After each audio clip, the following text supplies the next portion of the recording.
오늘 본문은 고린도서 8장 1절에서 15절까지 말씀입니다. 고린도서 8장 1절부터 15절까지입니다. 8장 1절 형제들아 하나님께서 마게도냐 교회들에게 주신 은혜를 우리가 너희에게 알리노니 환난에 많은 시련 가운데서 그들의 넘치는 기쁨과 극심한 가난이 그들의 풍성한 연보를 넘치도록 하게 하였느니라.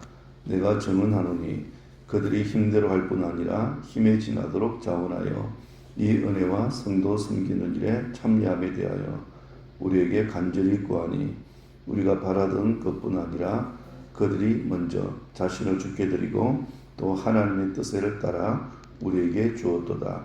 그러므로 우리가 디도를 권하여 그가 이미 너희 가운데서 시작하였은즉 이 은혜를 그대로 성취하게 하라 하였노라. 오직 너희는 믿음과 말과 지식과 모든 간절함과 우리를 사랑하는 이 모든 일에 풍성한 것 같이 이 은혜에도 풍성하게 할지니라. 내가 명령을 하는 말이 아니요 오직 다른 이들의 간절함을 가지고 너희의 사랑의 진실함을 증명하고자 함이로다. 우리 주 예수 그리스도의 은혜를 너희가 알거니와 부유하신 이로서 너희를 위하여 가난하게 되심은 그의 가난함으로 말미암아 너희를 부유하게 하려 하심이라. 이 일에 관하여 나의 뜻을 알리노니 이 일은 너희에게 유익함이라. 너희가 1년 전에 행하기를 먼저 시작할 뿐 아니라 원하기도 하였은즉 이제는 하던 일을 성취할지니 마음에 원하는 것과 같이 완성하되 있는 대로 하라. 할 마음만 있으면 있는 대로 받으실 터이요 없는 것은 받지 아니하시리라.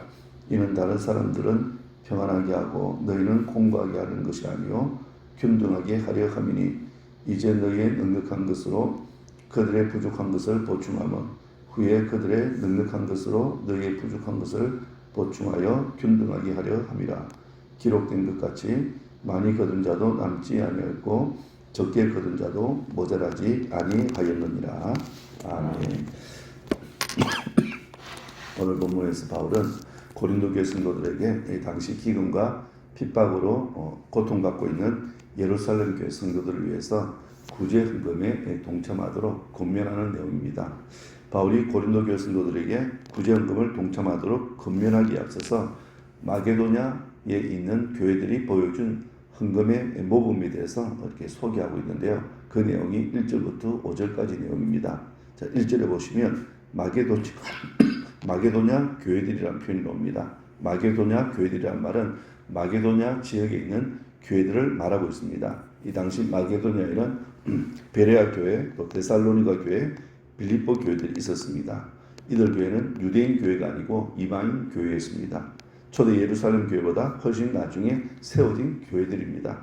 하지만 예루살렘 교회 성도들이 어려움을 당한다는 소식을 듣고는 기근 가운데 있다는 소식을 듣고는 마게도냐 교회에서 이렇게 기쁨으로 헌금해서 보내게 됩니다.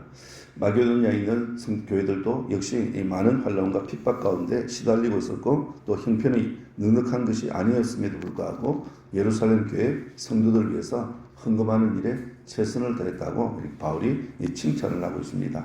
자, 오늘 본문은 특별히 가난한 성도들을 위한 구제 헌금의 원리를 우리에게 가르쳐주고 있습니다. 이런 구제 헌금이라고 하는 것은 우선적으로 사랑하는 마음이 있어야 됩니다. 그리고 공동체를 위하는 마음을 함께 나눈다는 그런 의미가 있음을 우리가 기억해야 됩니다. 로마서 15장 26절을 보면 바울이 마게도냐와 아가야에 있는 성도들이 예루살렘 교회 성도들 가운데 가난한 자들을 위해서 기쁘게 헌금했던 것을 이렇게 칭찬했습니다. 그러니까 이들도 역시 넉넉해서 헌금한 것이 아니라는 겁니다. 자신들도 힘들었지만 자신들보다 더 힘든 성도들을 위해서 기쁜 마음으로 헌금을 했기 때문에 바울이 이들을 칭찬했던 거예요. 여러분, 바울은 이방인들은 유대인들을 복음의 빚진 자로 보았습니다. 이런 빚진 사람은 빚을 갚을 의무가 있습니다. 자, 이방인 교회가 유대인 교회에게 빚을 갚는 길은 어려움을 당한 예루살렘 교회를 위해서 헌금하는 것이라 그렇게 생각을 했습니다. 구제헌금이라도 하게 되면 복음에 진 그 빚을 조금이라도 갚는다는 그런 마음을 가졌던 거예요. 그런데 고린도 교회도 사실은 처음에는 예루살렘 교회를 위해서 구제헌금을 할 것을 약속했지만 그 약속을 마게도니아에 있는 성도들처럼 교회들처럼 잘 지키지를 못했습니다. 그래서 1년이라는 세월이 그냥 훌쩍 지나간 거예요. 자, 10절 하반절에 보면 이렇게 말합니다.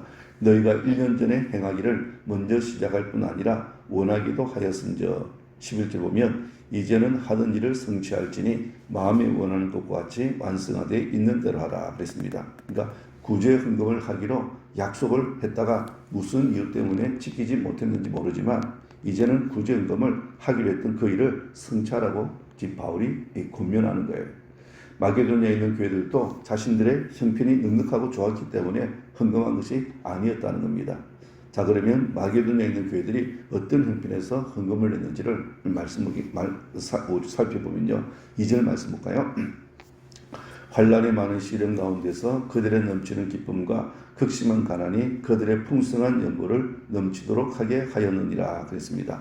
마게도니아에 있는 교회들도 환난의 많은 시련 가운데서 풍성한 연보를 넘치게 했다. 그렇게 말하고 있습니다. 그러니까 경제적인 형편이 좋아서 헌금한 것이 아니라 많은 환난과 시련 가운데 들었던 헌금이었다는 겁니다. 여기 보면 환난의 많은 시련이라는 표현이 옵니다. 환난의 많은 시련이라는 표현은 절대적인 빈곤을 의미합니다. 지금도 가진 것이 아무것도 없는데 앞으로도 가질 희망조차도 없는 그런 형편을 의미하고 있는 거예요. 자, 그러면 왜 마게도니아에 있는 교회들이 환난의 많은 시련 가운데 이렇게 처했느냐? 그 이유는 신앙 때문이었습니다. 한마디로 믿음 때문이었습니다. 이 당시에 길드라고 하는 상인 조합들이 있었습니다. 상인 조합들이 있었는데 그 조합에서 섬기는 우상을 섬기지 않으면 불이익을 당했습니다. 그리고 때로는 그 조합에서 쫓겨나는 일들이 있었던 거예요. 그러다 보니까 궁핍할 수밖에 없었고 환난과 시련 가운데 처할 수밖에 없었던 겁니다. 그럼에도 불구하고 이들이 어떻게 헌금을 드렸다고 말씀하고 있냐면 3절 보세요. 그들이 힘대로 할 뿐 아니라 힘에 지나도록 자원하여 그렇게 이야기합니다. 이들이 힘대로 할 뿐만 아니라 힘에 지나도록 자원해서 들었다 그렇게 이야기합니다. 자, 먼저 힘대로 했다는 말은 자신들의 경제적인 소득에 따라서 헌금했다는 걸 말씀하고 있습니다. 여기서 그치지 않고 힘에 지나도록 자원해서 들었다는 말은 자신들의 경제적인 소득을 뛰어넘어서 힘에 지나도록 그렇게 들었다는 겁니다. 자, 이게 무엇을 이야기할까요? 힘에 지나도록 들었다는 말은 희생하면서 들었다는 것을 의미하고 있습니다. 그러니까 마게도니아에 있는 교회 성도들은 자신들보다 더 어려움에 처해 있는 예루살렘 성도들을 위해서 자신들이 희생해 가면서까지 구제 헌금을 드리는 일에 힘을 쏟았다는 그런 뜻입니다. 그러니까 마게도니아 성도들은 누구의 강요에 의해서 억지로 연보를 한 것 아니라는 겁니다. 자원해서 드리되 힘대로 드리고 힘에 지나도록 자원해서 드렸다는 겁니다. 이런 불신자들이 교회 나오기를 기피하는 이유를 이렇게 들어보면 교회 나가니까 목사가 헌금 이야기를 많이 하더라. 돈 이야기를 많이 하더라. 그렇게 대답한 설문조사가 이렇게 나온 적이 있었어요. 이건 사실 돈은 피해갈 수 없는 삶의 문제라고 할 수 있습니다. 이런 돈은 대부분 사람들의 가치관을 대표한다고 이야기할 수 있어요. 요한 웨슬레가 회심과 관련해서 이런 유명한 말을 남겼습니다. 나는 호주머니가 회심하지 않는 사람의 회심을 믿지 않는다 그랬습니다. 무슨 이야기에? 호주머니가 회심하지 않는 그 회심은 믿지 않는다는 겁니다. 종교학자 마틴 루터 역시도 회개에 대해서 이렇게 이야기합니다. 진정한 회개는 머리의 회개와 가슴 회개와 그리고 돈 지갑의 회개다 그랬습니다. 머리의 회개란 지적인 변화로 복음과 진리를 깨닫게 되는 것이다. 가슴 회개란 사랑과 정의를 회복하는 것이다. 그리고 중요한 것은 돈 지갑의 회개다. 돈을 어떻게 모으고 또 돈을 어떻게 쓰느냐가 회개의 중요한 척도다. 그렇게 이야기합니다. 중요한 지적이라고 생각합니다. 진정한 회개는 머리의 회개로 생각이 바꿔져야 되고 가슴 회개로 마음이 바꿔져야 되고 또 지갑 회개로 돈에 대한 태도가 바뀌어져야 된다는 그런 뜻이에요. 그리고 예수 믿고 또 변화받고 구원받았다면 자신만을 위해서 사용하는 돈을 우리가 하나님 앞에 드릴 수도 알아야 되고 또 교회와 이웃을 위해서도 사용할 줄 알아야 된다는 겁니다. 왜냐하면 내 인생의 모든 것이 하나님의 것이라면 당연히 돈도 누구의 겁니까? 하나님의 것이라 할 수 있습니다.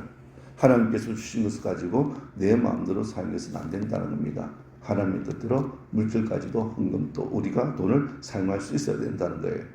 우리가 물질에 대한 진직이라는 사실을 기억하고 하나님이 기뻐하시는 일에 사용할 줄 알아야 됩니다. 그래서 헌금은 그 사람의 형편의 문제이기보다는 신앙의 문제요, 그리고 믿음의 문제라 그렇게 할 수 있습니다. 왜냐하면 헌금이란 하나님의 은혜에 반응하는 것이기 때문에 그렇습니다. 헌금은 하나님의 은혜에 반응하는 거예요. 오늘 본문에 보면 이 헌금에 대한 의미가 먼저 하나님의 은혜에 반응하는 것임을 말씀하고 있습니다. 그래서 은혜라는 단어가 오늘 많이 반복됩니다. 한번 보세요. 1절 보시면 형제들아 하나님께서 마게도냐 교회들에게 주신 은혜를 우리가 너에게 알리노니, 은혜라는 단어 나오죠. 4절도 보세요. 4절을 보면 이 은혜와 성도 섬긴 데 참여함에 대하여 그럽니다. 6절 하반절 보세요. 이 은혜를 그대로 성취하게 하라 하였노라. 7절 하반절을 보면 이 은혜에도 풍성하게 할지니라 그랬습니다. 또 9절 볼까요? 9절 보면 우리 주 예수 그리스도의 은혜를 너희가 알거니와 그랬습니다. 은혜라는 단어가 계속해서 반복됩니다. 야, 은혜라는 단어가 무슨 뜻이에요? 받을 짝이 없는 죄인들에게 베푸시는 하나님의 호의와 선물이라는 뜻입니다. 받을 짝이 없는 죄인들에게 베푸시는 하나님의 호의, 선물이 바로 은혜라는 단어입니다. 자, 1절 보시면 형제들아 하나님께서 마게도냐 교회들에게 주신 은혜를 우리가 너에게 알리노니 그랬습니다.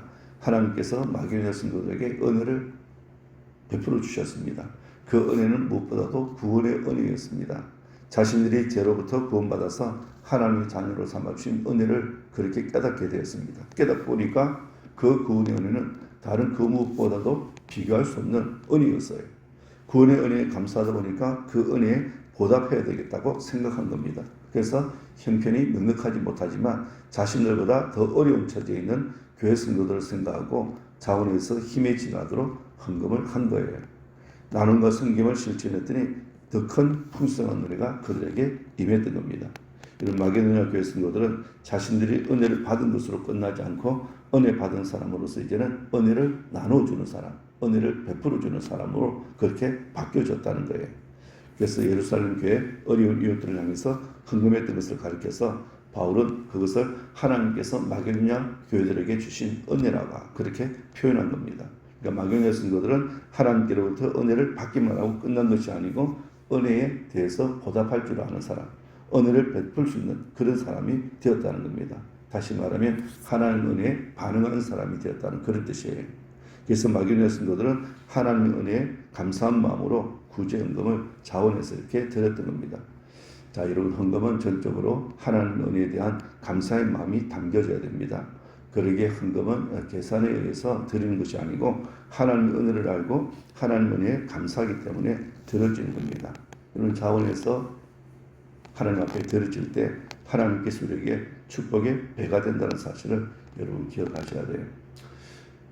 죄송한 이야기지만 우리 둘째가 지금 교육전도사로 사역하고 있습니다. 교회에서 큰 교회인데요. 교회에서 요양원을 이렇게 짓는다 계획을 했던 것 같아요. 그런데 교육자들에게 헌금을 작정하라고 그렇게 이야기를 했던 것 같아요. 우리 둘째가 전도사로 사례 받는 게 120만 원 정도 이렇게 받습니다. 한 달에.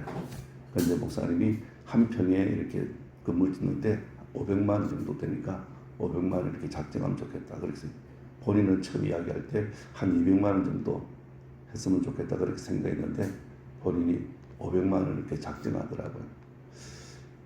저도 그래서 참 귀하다. 자기 형편보다 훨씬 힘에 지나도록 하는 거 보니까 하나님이 꼭 축복을 받기 위해서 하는 건 아니지만 자원해서 하면 하나님이 반드시 또 축복하지 않겠나 그런 생각이. 왜냐하면 저도 그런 은혜를 받았기 때문에 그렇습니다. 제가 이렇게 부목사로 11년 8개월 동안 하고 나서 교회에서 이렇게 건축을 했습니다. 건축했는데 목사님이 교육자부터 먼저 작정했으면 좋겠다. 그렇게 이야기해서 제 아내와 또 제 이름으로 1,000만 원 하고 부목사가 돈이 어디 있어요. 제가 생각해 보니까 퇴직금이 그 정도 될 것 같더라고요. 그래서 아내와 제 이름은 1,000만 원 하고 아이들 이름으로 100만 원, 2,200만 원 이렇게 작정했습니다. 작정하고 교회를 이렇게 담임 목사로 오면서 퇴직금을 건축금으로 이렇게 드렸어요. 드리고 난 이후에 저는 잊어버렸죠. 근데 우리 동부 제가 앞에 있어 교회에서 이제 교회 건축할 때 담임 목사님이 제게 무슨 선물을 해줄까 물어보더라고요. 그래서 제가 목욕실에 쇼파 하나 해주시면 좋겠습니다. 그렇게 했더니 장로님들과 상의해서요. 본당에 들어간 의자를 해주시기로 당에서 결정한 거예요. 그 당시 교회에서도 건축을 하고 있는 중이었습니다. 그런데 제가 교회 건축한다는 이야기를 듣고 장로님들이 상의해서 목사님 그렇게 하겠대요. 김 목사님이 퇴직금 하나만 다 드리고 간 거 아시지 않느냐고. 그리고 김 목사님께서 좀 해드리면 좋겠다. 그런데 본당 의자를 그렇게 다 해주신 거예요. 지나고 보니까 하나님께서 그렇게 또 축복을 해주시더라고요. 저도 하나님 앞에 힘껏 이렇게 헌금했을 때 또 동국에 와서 또 건축하게 되니까 또 헌금해야 되잖아요. 또 빈대서 또 헌금했습니다. 하나님 또 다 갚아주셔요. 헌금은 계산에 의해서 드려지는 것이 아니고 하나님 베푸신 은혜에 반응하는 것임을 우리가 기억하시면 좋겠습니다. 그리고 두 번째로 헌금의 의미는 자신을 드리는 거예요. 자, 5절을 보면 우리가 바라는 것뿐 아니라 그들이 먼저 자신을 주께 드리고 그랬습니다. 먼저 자신을 주께 드리고 헌금을 드릴 때는 먼저 드려야 될 것이 있어요. 그게 뭐냐면 자신을 먼저 드리는 겁니다. 자신을 드리는 신앙 고백과 함께 드리는 것이 바로 헌금이라고 성경은 이야기합니다. 헌금은 바로 신앙 고백의 표현이라 할 수 있습니다. 내 인생의 주인이 누굽니까? 하나님이십니다. 그러니까 내가 소유하고 있는 모든 것의 자연이 누구 것입니까? 하나님의 것이에요. 하나님 내 생명을 거둬가시면 내가 소유하고 있는 것은 아무런 소용이 없는 겁니다. 여러분 헌금하는 것이 왜 힘들까요? 내 것이라고 생각하기 때문에 그렇습니다. 헌금할 때는 이게 어떻게 썼던 돈인데 그런 생각이 드니까 헌금하는 것이 사실은 쉽지 않습니다. 충분히 이해할 수 있습니다. 하지만 돈을 벌 수 있는 근간, 지혜가 어디에서부터 왔습니까? 하나님께서 주신 것이라는 겁니다. 하나님 주신 생명으로 하나님께서 주신 근간과 지혜를 가지고 돈을 벌 수 있다는 것을 생각한다면 하나님 앞에 드리는 헌금에 우리가 인색할 수 없다는 겁니다. 자원해서 드릴 수밖에 없다는 거죠. 예수님께서 어리석은 부자에게 하신 말씀을 여러분 기억하시면 좋겠습니다. 어리석은 부자가 밭에 소질이 풍성했습니다. 곡식을 창고에 넣었는데도 들어갈 곳이 없어요. 부자가 어떻게 합니까? 곡간을 열고 더 크게 져서 그리고는 창고에 다 집어넣습니다. 그리고는 자기 영혼에게 이야기합니다. 내 영혼아 여러 해 설 물건을 많이 쌓아두었으니 평안히 쉬고 먹고 마시고 절구하자. 그럴 때 하나님 어떻게 말씀하세요? 하나님이 이르시되 어리석은 자여 오늘 밤에 내 영혼을 도로 찾으리니 그러면 내 준비한 것이 누구의 것이 되겠느냐 하셨으니 그랬어요. 하나님 오늘 당장 생명을 거둬가 버리시면 이 사람이 계획한 것이 다 소용이 없는 거죠. 그죠?